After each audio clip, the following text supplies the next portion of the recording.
Olá, professor, tudo bem? É muito provável que alguns termos nunca antes estiveram tão em voga quanto o conceito de média móvel, ao acompanhar a evolução do número de casos ou de mortos durante a pandemia. Mas você já parou para explicar a seus alunos o que é a média móvel e por que usá-la? A média é um conceito da estatística descritiva tão amplamente difundido que a utilizamos intuitivamente no nosso dia a dia. Médias móveis são muito usadas no mercado financeiro e podem ser usadas para identificar a direção da tendência do preço de um ativo negociável. Ou ainda, podem ajudar a definir os níveis de suporte e de resistência de preços. E como calculamos uma média móvel simples? Tomemos como base os preços diários de fechamento de uma ação em um período de 7 dias conforme apresentados. Sendo uma média o somatório das observações dividido pelo número de observações, a média móvel para o primeiro período de 5 dias seria o somatório dos primeiros 5 valores dividido por 5, totalizando R$ 13.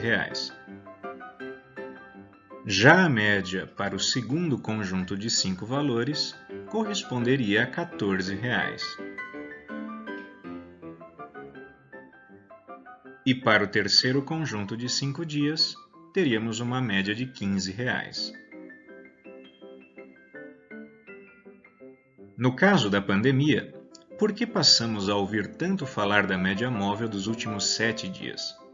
A resposta para essa pergunta está no fato de haver variações diárias muito grandes que não têm relação com o avanço do vírus. Como exemplos, destacam-se os atrasos nos registros dia a dia. Note a oscilação das barras, representando o número de casos de mortes diárias registradas. A indisponibilidade de testes gera um atraso no número de notificações. Além disso, há certa sazonalidade na intensidade de notificações.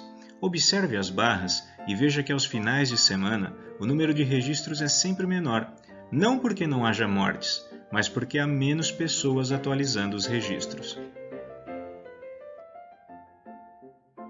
No mercado financeiro, além da média móvel simples, emprega-se também a média móvel exponencial. Nesta, o maior peso é aplicado ao preço mais recente. Por exemplo, considere um período de 10 dias. Note que o preço mais recente em um período de 10 dias possui um peso 18% maior que os demais valores para compor a média. Vejamos a variação de preço de um ativo com alta volatilidade como o Bitcoin.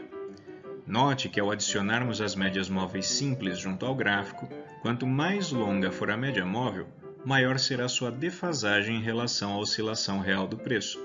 Compare a curva da média móvel simples de 10 períodos em marrom com a curva da média móvel simples de 25 períodos em lilás. Por outro lado, as médias móveis exponenciais têm menos defasagem e, portanto, são mais sensíveis aos preços recentes e às mudanças recentes de preços, justamente porque estes possuem maior ponderação no cálculo. Mas voltemos à pandemia. Como os especialistas afirmam que um estado está com aumento ou diminuição do número de casos registrados ou de mortes em decorrência da Covid-19?